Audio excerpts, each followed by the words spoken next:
5 жилийн дараа Орос улбаны улсын ерөнхийлөгч Путин Монгол улсад альчиллаа.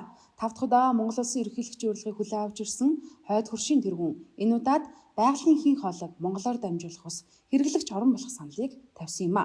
Мөн шатхуун дос тослох материалыг нийлүүлэлтийг тасалдуулахгүй гэдгээ дахин амлалаа.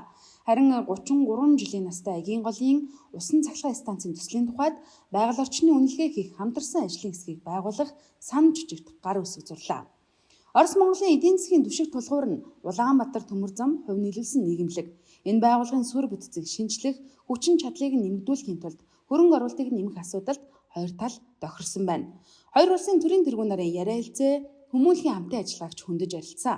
Ингэхдээ хойд хөршийн төрийн тэргүүн Орос улбаны улсад суралцах хүсэлттэй Монгол оюутнуудад олгох Орос улбаны улсын засгийн газрын тэтгэлийн хэмжээг нэмэгдүүлэх саналыг гаргалаа. Олон улсын эрүүл эргийн шүүхээс Орос улбаны улсын ерөнхийлөгч Путиныг дайныг гэмт хэрэгтэн гэж буруутгаснаас хойш анх удаа тэрээр дипломат айлчлалыг манай улсад ийхүү хийлээ.